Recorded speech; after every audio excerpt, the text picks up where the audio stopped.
लफ्जों का दरिया न जाने कहाँ से आता है। मैं लिखता नहीं, कोई मुझसे लिखवाता है। क्या बात है। तो जरा अपने बारे में थोड़ा बताइए। जिला अंबाला के तहसील बराड़ा जी के गांव अदोई का रहने वाला हूँ। मोटिवेशनल स्पीच देते हैं पोइट्री के साथ। हाँ। तो ये किस तरह से करते हैं? बच्चों को शिक्षा तो बहुत मिल रही है, किताबी ज्ञान तो बहुत मिल रहा है। जो घर का ज्ञान है, जो जो हमारे बुजुर्ग हमें समझाया करते थे, ऐसे करो वैसे ना करो, वो हम नहीं दे पा रहे बच्चों को। और इतने सारे आपके पास मान सम्मान है, अवार्ड्स हैं, मैं ये सोच रही हूँ कि और कितना बटोरना है। अवार्ड दिए नहीं जाते, लिए जाते, अवार्ड लिए जाते हैं। तो मुझे लगता है घर में जब आपकी पत्नी रूठती है तो मनाने का तरीका तो मुझे लगता है मेरे से कोई रूठता ही नहीं। क्या बात है।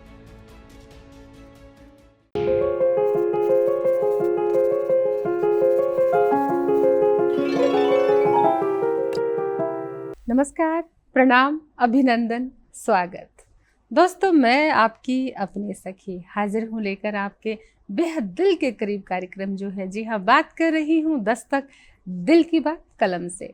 आप सभी जानते हैं दस्तक में हमारी ख़ास मुलाकात होती है उन शख्सियत से जो साहित्य में अपनी ख़ास पहचान रखते हैं, अपनी पहचान बना चुके हैं और ऐसा लिखते हैं जो सीधा दिलों को छूता है, और उनकी ज़िंदगी के जो अनुभव हैं वो साझा करते हैं आपसे, बताते हैं कैसे उबड़ खाबड़ पगडंडियों पर चलते चलते जीवन की इस नैया में झूलते डुलते कैसे पार हुए हैं और ज़िंदगी का कैसे संघर्ष किया है, कितने इरादों के साथ सफ़र को जिया है।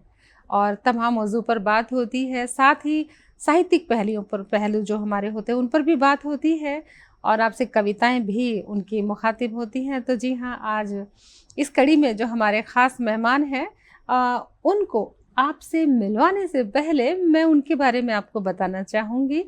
आप जो हैं, कौन सी ऐसी विधा है, कौन सी ऐसी फील्ड है जहां आपने अपना परचम नहीं लहराया? आपने 15 साल आर्मी में काम किया, आर्मी ज्वाइन करी और सेवाएं दी, देशभक्त हुए आप। दूसरा ये है कि आप साहित्य की तमाम विधाओं पर लिखते हैं, गज़ल, कविता, नज़्म, कहानी, सभी विधाओं पर आपकी कलम चलती है, भजन लिखते हैं। इसके अलावा टी सीरीज़ के मतलब मैं ये कहूँगी कि रिकॉर्डिंग जो है, उनके गीत रिकॉर्ड हुए हैं, गाते भी हैं, भजन गाते हैं और बड़े बड़े आयोजनों में अपनी प्रस्तुति भी देते हैं।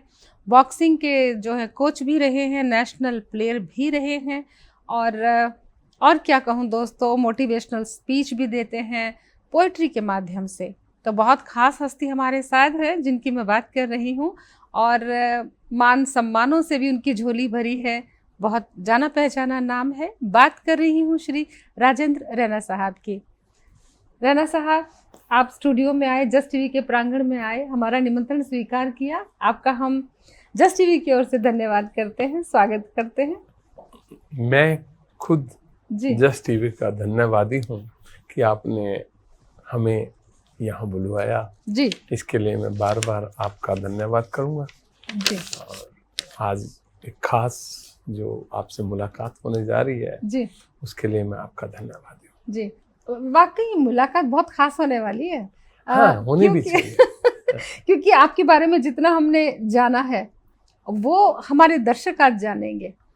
तो सवालों की झड़ी लगा दूं, क्योंकि एक के बाद एक इतने सारे प्रश्न हैं जिनका हम उत्तर जानना चाहते हैं। देखिए, मैं आपकी प्रश्नों का क्या उत्तर दूंगा। अच्छा। लेकिन हाँ, हर बात का उत्तर आपको एक शेर व शायरी के माध्यम से मैं जरूर देना चाहूंगा। क्योंकि शेर हमारे सामने क्योंकि मेरे लोग कहते हैं कि हमें किसी टॉपिक पे लिखते हैं जी, और मैं एक शब्द पे लिखता हूँ जी। मेरे को सिर्फ शब्द मिलना चाहिए कोई एक जी, उसी में मैंने गीत गजल लिख देना है। क्या और बात? वो मैं एक बात कहूँ आपसे कि लफ्जों का दरिया न जाने कहाँ से आता है। लफ्जों का दरिया न जाने कहाँ से आता है। लफ्जों का दरिया न जाने कहाँ से आता है। मैं लिखता नहीं, कोई मुझसे लिखवाता है। क्या बात है, लिखता नहीं, कोई मुझसे। क्या बात। और लिखने में गुजार दी मैंने उम्र तमाम, क्योंकि मैं अध्यात्म से हमेशा जुड़ा रहा हूँ और मेरी कलम भी अध्यात्म के प्रति चलती है कि लिखने में गुजार दी मैंने उम्र तमाम, फिर भी लिख ना पाया उसका नाम। फिर भी लिख ना पाया उसका नाम। बहुत खूब, यह खूबसूरत परिचय है। तो बहुत सारी बातें आपसे पूछनी है, तो सबसे पहले हम अपने दर्शकों से ये ज़रूर बताते हैं कि भाई आपको बताना मैं कहती हूँ कि एक अलग खुशी होती है। जो हमारे दर्शक हैं, इंडिया से हैं, वहाँ विदेशों में, देशों में, जहाँ कहीं भी बैठे हैं, जब उनको पता चलता है कि आज के जो मेहमान हैं उनके वहाँ के हैं, उनके शहर के हैं, तो जरा अपने बारे में थोड़ा बताइए। कहाँ आपकी शिक्षा हुई, जन्म हुआ, कहाँ कॉलेज? दरअसल मैं जिला अंबाला के तहसील बराड़ा के गांव अधोई का रहने वाला हूँ जी। फिलहाल मैं बराड़ा में ही रह रहा हूँ और पिछले लगभग 95 अक्टूबर में मैं सेना को छोड़ के आया था जी। 15 साल आपने सेवाएं दी हैं। मैंने वहाँ सेवाएं दी और आके फिर मैंने बराड़ा के अंदर एक जिम खोला पहली बार 96 में। 26 जनवरी 1996 में मैंने एक जिम खोला वहाँ, जबकि वो गांव था उस टाइम। और बड़ा ही लोग, बड़े अच्छे लोग हैं, बड़ा सहयोग मिला मुझे। बड़े अच्छे बच्चे, 12 साल लगातार मैंने बड़े ही बच्चे जो कोई सेना में गए, एयरफोर्स में गए और IAS IPS भी बने मेरे वहाँ बच्चे। ऐसे भी आए कि जो मैंने तैयार किए, उनको फिजिकल ट्रेनिंग दी। सेना में अफसर तो तमाम बने, सिपाही तो कोई गिनती ही नहीं है जी। और इसके अलावा दरअसल मेरे को, मैं कहूँ कि जब उसकी नज़र सीधी हो तो हर काम सही होता है। हम कहते हैं कि मैं करता हूँ, मैं नहीं, वो करवाता है, अपने साथ लगा देता है।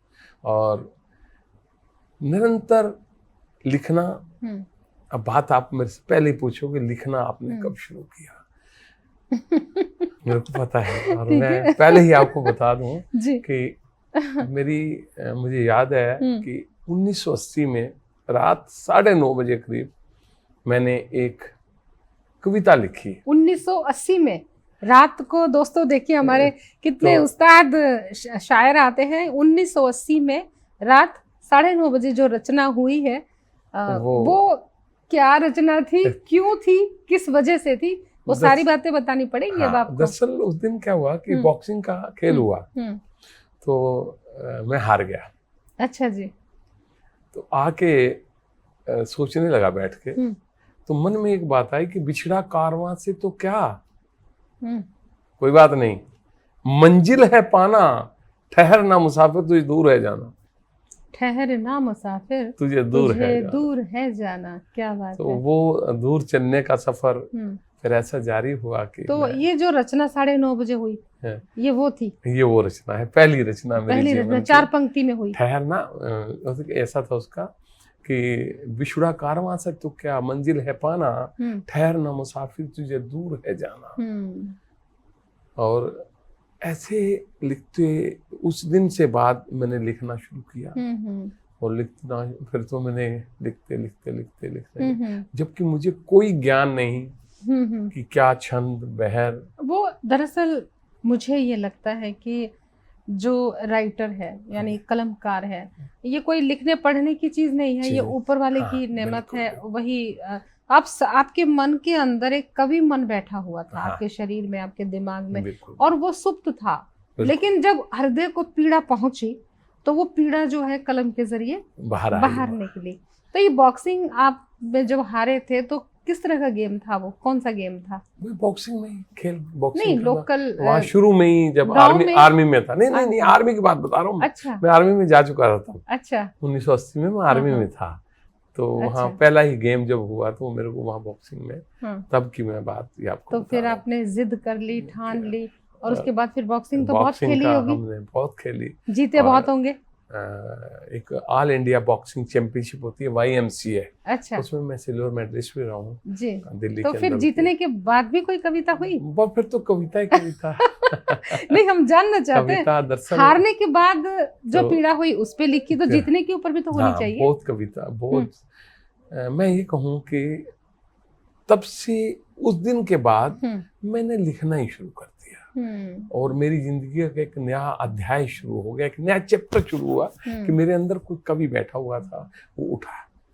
और मैं आर्मी में जब तक रहा मैं लिखता ही रहा, इतना लिखा मैंने, मेरे को आता तो कुछ नहीं था। बड़ा शौक था लोगों से पूछने का। मेरे को पता लगता था ना आदमी में होते हुए कि इस शहर में फलाना कोई शायर रहता है, मैं जाके मिलता था उनसे। पर ये मेरी बदकिस्मती है कि मेरे को कोई ऐसा गुरु नहीं मिला जो मेरे को सिखा सके, गजल सिखा सके, गजल कोई भी उस टाइम, मतलब गीत गजल के बारे में कुछ मेरे को ज्ञान दे। फिर बात धीरे धीरे धीरे मैं लगा रहा अपनी मेरी जो एक खोज होती है, जब खोजना चाहें आप, जिन खोजा तिन पाया गहरे पानी बैठ, ये कहा किसी ने कि जो भी गहरे पानी में उतरता है तो पाता वही, और वही मैंने अपने मन में उतार लिया और निरंतर फिर मैंने एक खोज जारी रखी। और खासकर मेरा रुझान अध्यात्म की तरफ रहता है, और मैं कहता हूँ मैं लिखता नहीं करता हूँ इबादत, मैं लिखता नहीं करता हूँ इबादत, और इबादत में गुस्ताखी नहीं होती। तो जिस तरह से आपने बताया कि मंजिल शुरू हुई, साहित्य की यात्राएं भी शुरू हो गई थी, और आर्मी में आप जो है 15 साल अपनी सेवाएं दी, और बॉक्सिंग में भी आपने कोच भी रहे हैं आप। हाँ, बॉक्सिंग के कोच रहे हैं। तो कहाँ पे कोच थे कोच? आर्मी में मैं सिखाता रहा, वहीं पे सिखाते थे जी। और ये साहित्य में जब आपने अपने आप को उतारा, जब कलम चलने लगी, दिल के उद्गार, कागज और कलम से जब आपका रिश्ता हुआ, तो ये यात्रा जो सफर आगे चलता गया, तो और आपने सभी विधाओं पे कलम चलाई अपने कि भाई गजल, गीत, कविता, भजन। तो भजन में झुकाव भी हो गया आपका। भजन दरअसल जब भजन लिखने लगे तो साधु बनने की इच्छा नहीं हुई? नहीं, दरअसल वास्तव में विश्वास मानिए कि मेरी ड्रेस आपको जरूर ये नजर आ रही है जी, मगर मन से मैं साधु हैं। हाँ, और वास्तव में अपने जीवन का जो हसीन सफर है ना, शायद ही मेरे जैसा कोई खुश नसीब हो। वो किस तरह से? मेरी संतुष्टि है मुझे जी। जब आवे संतोष धन, सब धन धुरी समान। हमें इतना संतोष, आनंद है इतना कि कान्हा से जो भी मैं मांगता हूँ मुझे मिलता है। क्या बात है। मैंने जो मांगा उसने वो दिया मुझे। मैंने उससे कहा कि मैं लिखना चाहता हूँ, तो कह लिखो। और देखिए, एक से एक बात उन्होंने मुझसे लिखो भाई, मैं सोच भी नहीं सकता था। मैं लिखते लिखते मैंने कहा कि मैं एक बार किसी सिंगर के पास गया, तो वो सिंगर चलो वो अच्छा था, मगर उसको लेखन के बारे में कोई ज्ञान नहीं था। मगर उसकी एक्टिंग देखकर ये तो ये होगा, तो ये होगा, ऐसे होना चाहिए। उस दिन से मैंने कसम खा ली कि आज के बाद किसी को मैं अपना कुछ नहीं दूंगा, खुद गाऊंगा। अच्छा जी। और क्या बात है। और मैंने हठ योग कर लिया। हमारा गांव है हदोई, वहाँ एक शारदा माता जी का मंदिर है। अच्छा जी। और उस मंदिर के बाहर मैं डेली माथा टेकने जाता था। और मैंने कहा अंदर तब आऊंगा जब सिंगर बन जाऊंगा, पहले नहीं आऊंगा। क्या बात है, वाह। और ये वो सच है। उस माँ शारदा माँ की मुझसे कितनी कृपा होगी मानो, कि मैंने कहा कि मुझे उन्हें सिंगर और नाम होना चाहिए तब। अब देखिए, उन्होंने ऐसे जोड़े तार, इसमें कोई शक नहीं। टी सीरीज एक बहुत बड़ी कंपनी है, वहां पहुंचना ही मेरे जैसे के लिए तो आसान है। मगर मैं पत्रकार क्षेत्र में था, तो मेरी जो टी सीरीज के बड़े लोग थे उनसे बात हुई, एज ए रिपोर्टर हुई। मगर बाद में उनको पता लगा मैं गाता भी हूँ, तो उन्होंने मेरा जो पहला भजन था मेरा लिखा हुआ, मैं खुद ही गाता हूँ, कंपोज भी खुद करता हूँ। वैसे संगीत तो उन्होंने दिया, तो वो गीत में भजन मेरा कान्हा के प्रति। जी, हम सुनना चाहते हैं, मतलब हम सभी सुनना चाहते हैं। मीरा क्या कह रही है कान्हा से?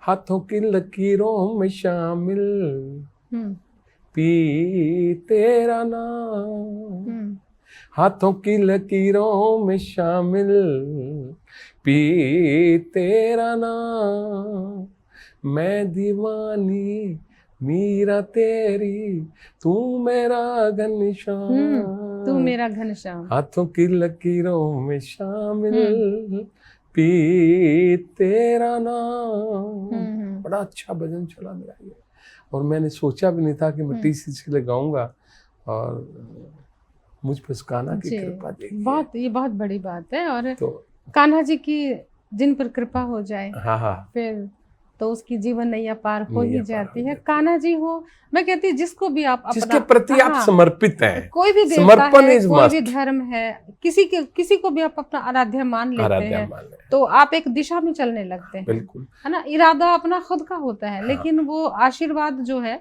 वो फलता फूलता है। तो फिर उसके बाद जो है कुछ, ये तो भजन हो गया, और कुछ इसके अलावा मेरी जो शैली है लिखने की, कविता, गजल, मेरी व्यंग्यात्मक शैली रहती है हमेशा। जी। और मैं हर बात, मैं नहीं, हम हर बात को मैं तो कहने नहीं चाहिए, मैं बहुत बड़ी मैं नहीं करनी चाहिए। मैं हर किसी से रिक्वेस्ट करता हूँ कि हम एक नए अंदाज और नए, जैसे कि रंग बदलना छोड़ दे तू, गिरगिट है परेशान बहुत, आज के इंसान के लिए है।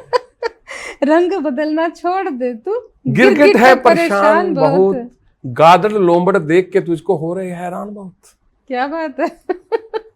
रंग बदलना छोड़ दे तो गिरगिट है परेशान बहुत, गादड़ लोमड़ देख के तुझको हो रहे हैरान बहुत। हाँ। देखिए आज ये देश की हालत, टोपी तिलक लगाए हैं माहिर खिलाड़ी प्रवचनों के, भारत देश में बन गए देखो स्वयंभू भगवान बहुत। क्या बात है, स्वयंभू भगवान बहुत, वाकई। अब तो भारत देश में बन गए देखो स्वयंभू भगवान बहुत। कपड़ों की कोई बात नहीं, आंखों में न शर्म रही। कपड़ों की कोई बात नहीं, आंखों में न शर्म रही, ऊंची ऊंची दुकानों के फीके हैं पकवान बहुत। क्या बात है। अब गहराई में घुसिए, आप सोच क्या है ये। हाँ, हम तो घुसे हुए गहराई में। बिल्कुल, एक शेर अपने आप में मुकम्मल कह रहा कि कपड़ों की कोई बात नहीं, आंखों में न शर्म रही, ऊंची ऊंची दुकानों के फीके हैं पकवान बहुत। अगली सुनिए क्या बात लिखी गई है कि भाई भतीजेवाद ने अब तो गुणवत्ता पे डाका डाला है। क्या बात है। भाई भतीजेवाद ने अब तो गुणवत्ता पे डाका डाला है, हाथों में लिए डिग्रियां भटक रहे गुणवान बहुत। हाथों पे लिए डिग्रियां भटक रहे गुणवान बहुत। बुजुर्गों की सेवा करनी बहू बेटे ने छोड़ दी है। ये देखिए एक आज की ये कड़वी सच्चाई है, बुजुर्गों की सेवा करनी बहू बेटे ने छोड़ दी है। वैसे सत्संग में जाते हैं करते गुरु का ध्यान बहुत, वैसे सत्संग में जाते हैं करते गुरु का ध्यान बहुत, करते गुरु का ध्यान बहुत। तो ये मेरी व्यंग्यात्मक और तो शैली है ही है। इसके साथ साथ मैं यहाँ को हास्य व्यंग भी करता हूँ। हास्य व्यंग मतलब कि पता नहीं, व्यंग तो ये भी था जो भी व्यंग तो ये थोड़ा कटाक्ष था। और हास्य व्यंग भी करता। हम वो रंग भी देखना चाहेंगे। बिल्कुल। एक दिन प्रातः मेरी बीवी 7वें आसमान पे चढ़ गई। अच्छा जी, एक ही दिन चढ़ी बस। हाँ, एक दिन की बात एक ही दिन। क्योंकि वो बात ही ऐसी थी कि एक दिन प्रातः मेरी बीवी 7वें आसमान पे चढ़ गई, मुझसे मुखातिब होकर एक शेर चढ़ गई। कहती वारी मेरी किस्मत, मुझे तो यही गम है, जहां मेरी किश्ती डूबी वहां पानी बहुत कम है। बीवी की बात सुन के मैं दहाड़ा, मैं चिल्लाया, मैंने अपना कदम बीवी की तरफ बढ़ाया, लेकिन आजकल बने कानूनों की सोच के कदम को पीछे हटाया और अपनी फितरत के अनुसार एक शेर ही सुनाया। मैंने कहा वैसे तो अपना कोई सानी नहीं है, वैसे तो अपना कोई सानी नहीं है, जहां अपनी किश्ती डूबा बिल्कुल ही पानी नहीं है। जहां अपनी किश्ती डूबी वहां बिल्कुल ही पानी नहीं है। देखा कविता कैसे रंग बदलती है। मेरी बीवी घबराई, मुरझाई, दौड़ती हुई मेरे पास आई। अच्छा। बोली और तो बात सब ठीक है, ये बताओ बिना पानी के किश्ती कैसे डुबाई। अच्छा। और तो सब ठीक है, बिना पानी के किश्ती कैसे डुबाई। और देखिए मैंने कहा अरे जिस देश में हो घोटालों का बोलबाला, आजकल नहीं है ये, वैसे 10 साल पुरानी कविता है मेरी। आजकल तो घोटाले की कोई सुना नहीं है मैंने। होंगे, ऐसा नहीं होंगे, अंदर होंगे कुछ हो, वो बीच वाले करते हैं। हाँ करते हैं, वो तो करेंगे वो बीच वाले घोटाला करते हैं, तो ऊपर वाले तो घोटाले वाले नहीं होने दे रहे घोटाला। बहुत हालात तो बहुत अपने भारत के बहुत बेहतर हैं, बेहतर हुए हैं। मैं मानूं ये मैंने बहुत 10 साल 12 साल पहले क्या, वैसे जिस देश में घोटालों का बोलबाला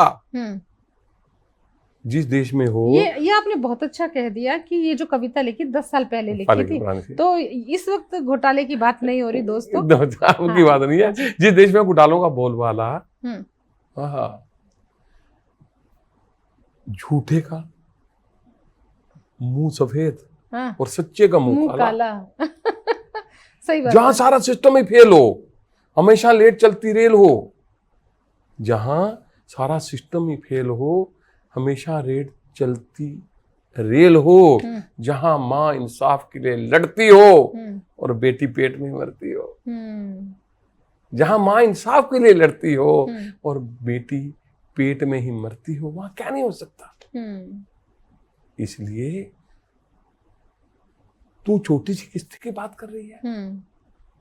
अरे इस देश में तो घोटाले ही बड़े हैं, तू तो एक छोटी सी किस्ती की बात कर रही है। यहाँ तो बड़े बड़े जहाज बिना पानी के डूबे खड़े हैं। बहुत खूब। तो ऐसी मेरी जो व्यंग्यात्मक शैली है। बिल्कुल बिल्कुल। और आपने कितनी खूबसूरती से पूरा उदाहरण के साथ आपने प्रत्यक्ष और प्रमाण दोनों सामने रख के कविता कह दी। तो रैना साहब, ये तो रहा कि व्यंग्यात्मक कविता और उपदेशात्मक भी है और जीवन दर्शन भी बखूबी आपने समझा है।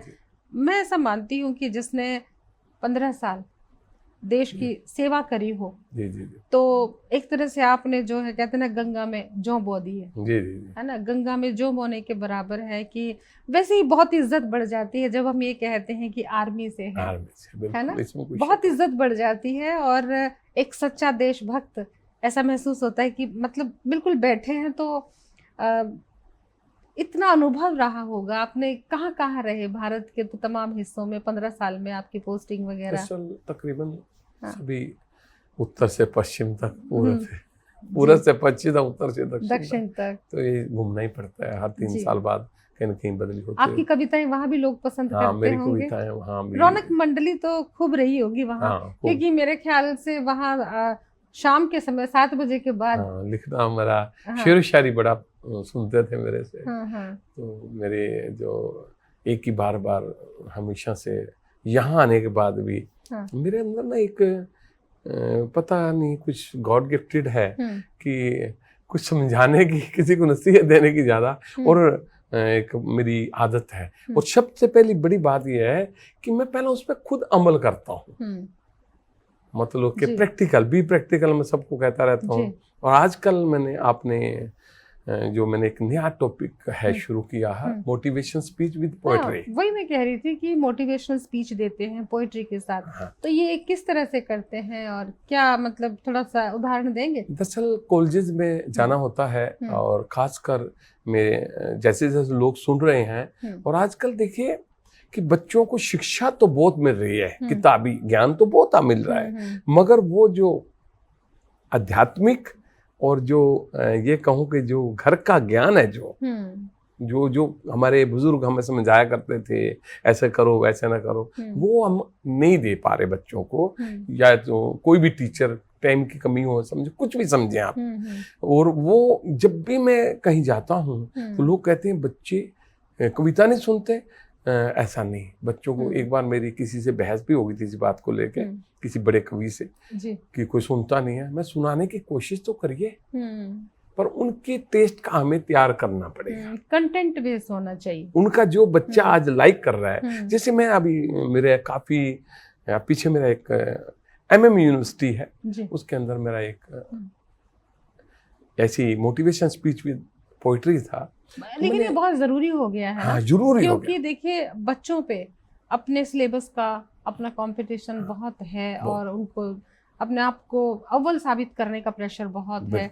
तो वो अपने जो व्यवहारिक ज्ञान है या खुद का जो धैर्य वाला ज्ञान है उसका संतुलन नहीं बना पाते। और बच्चा भी आज चाह रहा है कि मैं कहूँ कि आप मानना कि 40 मिनट का वो लेक्चर था, पिन ड्रॉप साइलेंट, बस तालियां बजती थी, वाह वाह। और वजह क्या है कि बच्चा चाहता है कि मेरे को कोई ऐसी चीज बताओ जो वास्तव में उसके जीवन में उसे काम आ सके। देखिए मेरी वो रचना है कि जल्दबाजी ना कर, इत्मीनान रखा कर।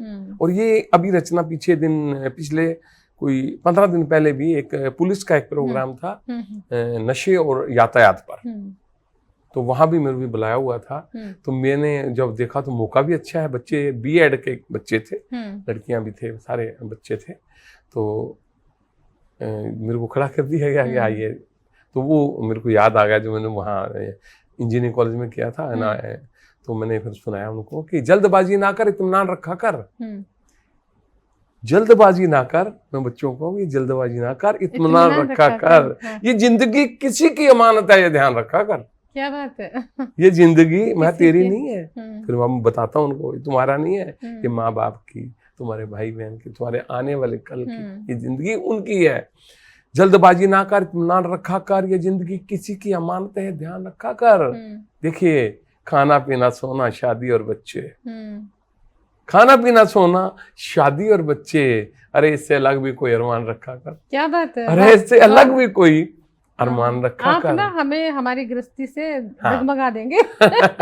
इससे अलग इतना भी मोटिवेशन हमें नहीं चाहिए भाई। नहीं, ये जरूरी है। नहीं, मैं तो मजाक कर रही हूँ, क्योंकि बहुत आप बिल्कुल ठीक कह रहे हैं कि हम उसी में, बस उसी में रमे हुए हैं। हाँ, उसी में रमे, खाना पीना सोना शादी और बच्चे, बस उससे आगे की यात्रा नहीं सोचते। बिल्कुल सही बात है। इससे अलग भी कोई आध्यात्मिक होना है, खुद के लिए वक्त निकालना है, मेडिटेशन करनी है ना, बहुत सारी चीजें होती हैं। खाना पीना सोना शादी और बच्चे, इससे अलग भी कोई अरमान रखा कर। वो बैठे वहां बैठी हुई थी, सब लड़कियां थी ना, B.Ed ज्यादा लड़कियां ज्यादा करती हैं, तो मैंने कहा देखिए बुरा ना मानना है आप भी, कि बातों के तीर बवंडर ला देते हैं। अच्छा, बातों के तीर बवंडर ला देते हैं, काबू में अपनी जुबान रखा कर।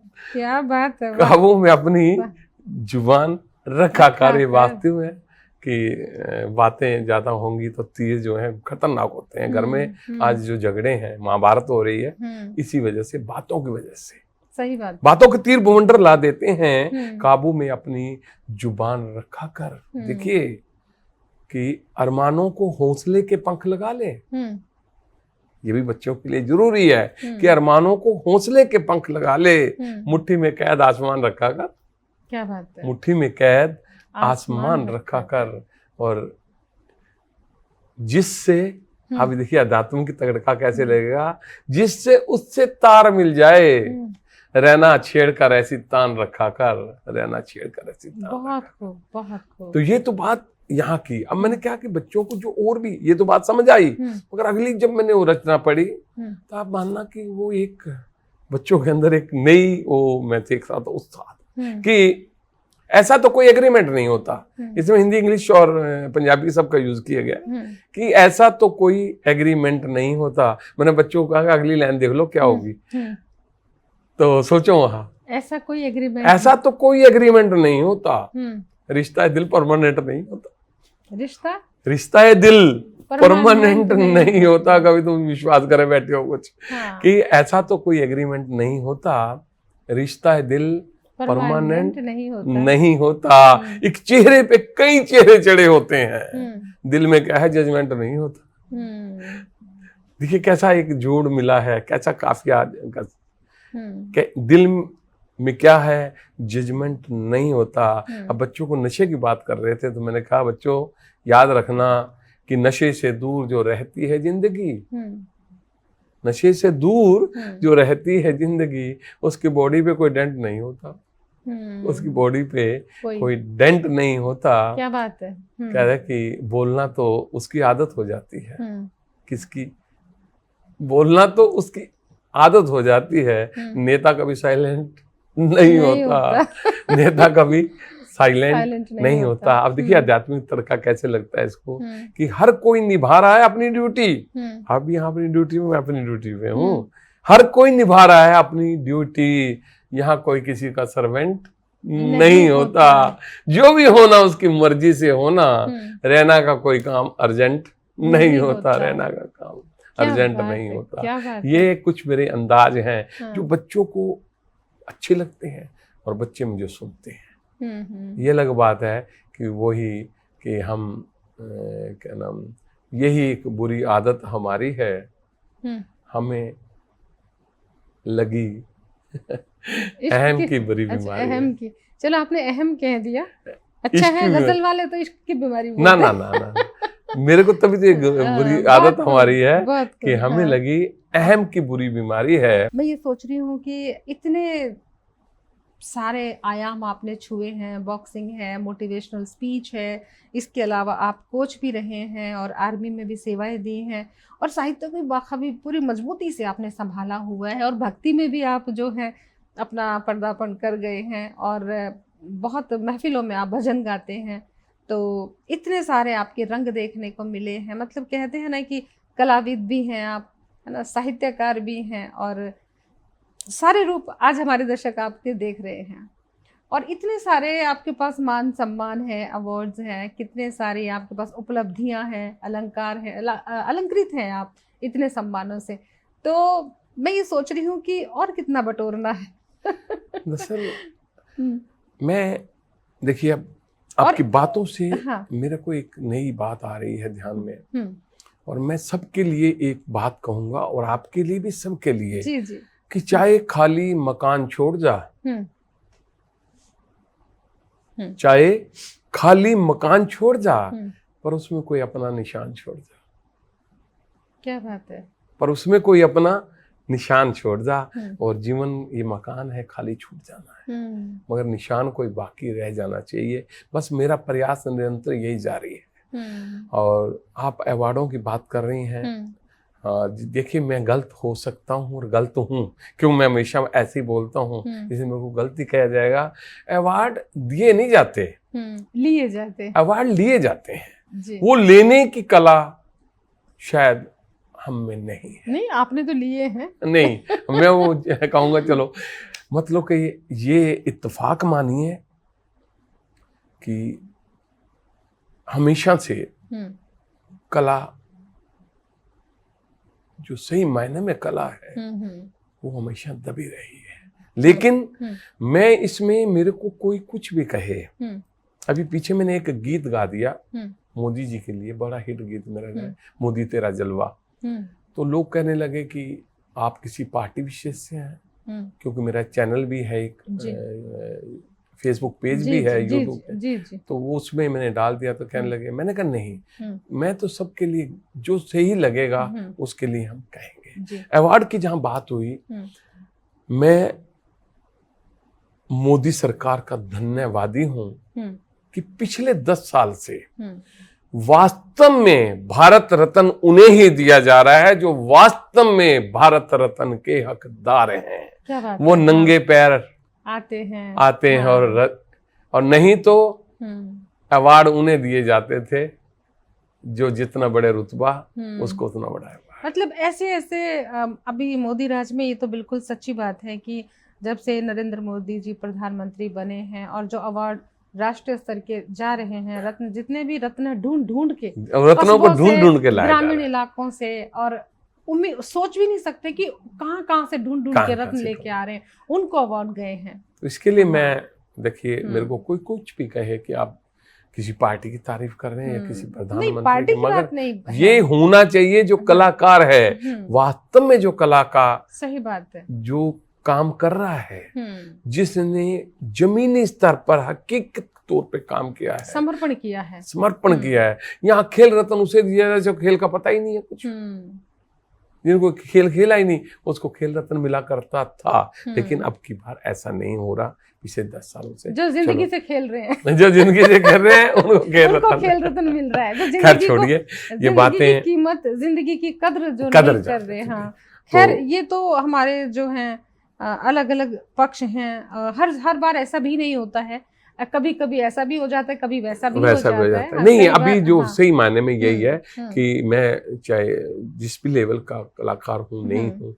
मगर जो अच्छे कलाकार हैं उनको जरूर सम्मानित किया जाना चाहिए। आपसे बात कर रहा हूँ तो देखो, पंजाबी की बात मैंने नहीं की, आपने ना मुझसे पूछा। अच्छा जी। मैं पंजाबी में भी बहुत ज्यादा लिखता हूँ, हरियाणवी में भी लिखता हूँ। तो कुछ हरियाणवी में सुना दीजिए। हरियाणवी में मेरा अभी पीछे एक गीत चल रहा था जी, एक पंक्ति कोई भी थोड़ा सा। वो है, गाओ खुशी के गीत री बहनों, गाओ खुशी के गीत, गाओ खुशी के गीत रे भाइयों, गाओ खुशी के गीत, छोरी ने इब जन्म लिया से, छोड़ो पुरानी रीत है भाइयों, गाओ खुशी के गीत। ये मेरा गीत चलता रहता मेरा भजन। और एक पंजाबी पंक्ति भी, पंजाबी के लिए मैं ना खासकर ये कहना चाहता हूँ सबके लिए, मैं ना सूफियाना अंदाज में लिखता हूँ, लिखदा हाँ पंजाबी च, और मेरे अंदाज कुछ अलग ने, किसी दा ते कसूर नहीं, और आज के युग में ये बिल्कुल फिट बैठता है। किसी दा कसूर नहीं, मैनू अपना ही सजदा मार गया। किसी दा कसूर नहीं। लोग कहते हैं यार ये लुट गया पिट गया, इसके पास कुछ नहीं है। सच्चाई क्या है, ये दो लाइनें आपको बता देंगी कि किसी दा कसूर नहीं, मैनू अपना ही सजदा मार गया। निक्की जी मेरी चादर सी, मैं लम्बे पैर पसार गया, मैनू अपना ही सजदा मार गया। क्या बात है, वाह। और किस्तों पे ले लेके जब देंगे तो बाद में फिर आत्महत्या करेंगे, तो फिर यही हाल होगा कि हमें जितना हमारे पास उसने हमें जितना दिया है उसमें गुजर करना सीखना होगा। लेकिन आज के लोग बहुत ज्यादा क्यों परेशान हैं कि जितना उसने हमें दिया है उससे हम डबल में उम्मीदें करते हैं और खर्चा करते हैं। हाँ। और इसलिए मैं दिखावे के चक्कर में, हाँ उससे दिखावे के चक्कर और हाँ। पंजाबी में कि इत्थे पोचा उत्थे झाड़ू करदा फिरे सफाइयां तू। अच्छा। मल मल इस तन नूं धोवे करदा फिरे मनाइयां तू। सूट बूट भी पा लिया सोहना ते बनिया फिरदा छैला वे। सारे जिस्म दी कीती सफाई, फिर मन क्यों रखिया मैला वे। फिर मन क्यों। क्या बात है। ते एक पक्की गल है। और मुझे ना एक बात बार बार मन में आ रही है, मुझे पूछना नहीं चाहिए, पर मेरा आज तो मेरा दिन है सवालों का, है ना? आप पूछ सकते हैं सवाल आप। तो जिस तरह से आप बात बात पे व्यंग कर लेते हैं, हर बात का जवाब दे लेते हैं, तो मुझे लगता है घर में जब आपकी पत्नी रूठती है तो मनाने का तरीका तो मुझे लगता है मेरे से कोई रूठता ही नहीं। क्या बात है, वाह। दरअसल हाँ। आपको बड़ा एक हकीकत यही तो मैं कहलवाना चाह रही थी। मैं ना दरअसल जब मैं आर्मी से आया तो मैक्सिमम देखिए ये सच्चाई है, क्योंकि आर्मी जो भी बेल्ट की नौकरी कर लेता है वो एक अनुशासित हो जाता है। वो जो चाह रहा है कि मैं जैसे अनुशासन में रहूं वैसे सब रहें और उसकी बनती नहीं, उसको लोग फिर कहते हैं तो पागल है। तो जब मैं आया तो मैंने एहसास किया, मैंने पहले दिन सबको जगाया, कोई नहीं उठा, कोई बात नहीं। अगले दिन जगाया, कोई नहीं उठा। अगले दिन मैंने तीसरे दिन मैंने नहीं किसी को जगाया। अच्छा जी। उठो ना उठा, ऐश करो। हाँ। अब उससे क्या फायदा हुआ कि वो सारे कहने लगे तो पता ही नहीं फौजी है ही नहीं है। अब भी ये कहते फौजी है ही नहीं, टोकता ही नहीं किसी बात। मेरे को क्या लेना, तुम अपनी एंजॉय करो, नहीं मानते हो ना मानो। किसी को अपनी बात अगर मनवाने की जिद करोगे तो हमेशा झगड़े ही होंगे, परेशानियां होंगी। ये तो आपने एक तरह से ना जीवन का निचोड़ है। हाँ। जो मैंने सबसे यही कहता हूँ कि तुम चाहे मेरे मुताबिक करो। जब हम इस भावना से ग्रसित होते हैं तो सामने वाला जो है ना हमारा विरोधी हो जाता है। और घर के तभी हमारे बच्चे भी, अब माँ बाप से बच्चे विरोध करना शुरू कर देते हैं। अब मेरा बेटा है, देखो मैं बड़ाई नहीं कर रहा हूँ, वो +2 करके हटा है। मैंने पूछा क्या करना है, मेरे को डांटना तो पड़ेगा, सब कुछ करता हूँ। मैंने सोचा कि अब क्यों ना सब कुछ इसी के हाथ में दे दूं। वो खर्चा ज्यादा करता था, अब मैंने सारा काम, मैं अभी मेरे बस का कुछ नहीं है, तू ही संभाल। हाँ बोना इतना कंजूस हो गया, मैं हैरान होता हूँ यार। जो बच्चा पूरे टाइम का तो मैं भी खरीदूंगा ये कपड़े, वो मैंने मोटरसाइकिल लेने था, मैंने कुछ नहीं लेना। हाँ। मेरे पास जो जिम्मेदारी डाल दी आपने, ये सबसे बेहतर तरीका है। जबकि अभी वो +2 करके हटा है। तो मैं ये सबसे कहना नहीं चाहिए, एक रिक्वेस्ट है मेरी सबसे कि अपनी मर्जी सब पर ना थोपे। अगर आपने जीवन में एंजॉय लेना है, मेरे से सब कहते हैं आपसे झगड़ा क्यों होता किसी का। हाँ। मेरे से झगड़ा क्यों होगा, मैं जानते नहीं किसी को, मैं अपनी मस्ती में जी रहा हूँ, अपनी मस्ती में जी। ये बहुत बेहतर है। मैं कुछ कहना चाहती हूँ कि दोस्तों ये बहुत ही खूबसूरत संदेश के साथ हम समापन कर रहे हैं दस्तक का, कि मैं क्या चाहता हूँ इससे बाहर निकले, तुम जो चाहते हो वो करो, मैं जो चाहता हूँ मैं करूँ।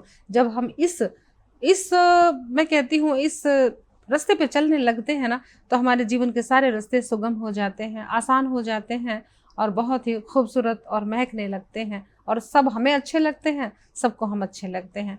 तो बहुत ही खूबसूरत, और रैना जी आप आए, बहुत सारी बातें करी जी, तो चाहते हैं कि और भी एक देखो, मैं एक जो 4 लाइनें जरूर कहूंगा और ये रखनी भी है उसमें। मैं अपनी माँ के प्रति कुछ नहीं कह पाया, वो 4 लाइनें कि है गुनगुनी सी धूप महकी हवा जैसी। हर किसी ने माँ की उपमा दी है, मगर मेरा अंदाज है कि है गुनगुनी सी धूप महकी हवा जैसी। माँ तो इबादत है, इनायत है कान्हा जैसी। बेशक मैंने कान्हा को कभी नहीं देखा, लेकिन मुझे लगता है मेरी माँ हूबहू कान्हा जैसी। क्या बात मेरी है? माँ हूबहू कान्हा जैसी। तो धन्यवाद आप सबका, बहुत बहुत शुक्रिया, आप आए, बहुत सारी इतनी देर मुझे सहने के लिए जी आपको बार बार धन्यवाद। और बहुत अच्छा कहने के लिए हम आपका धन्यवाद करते हैं जी।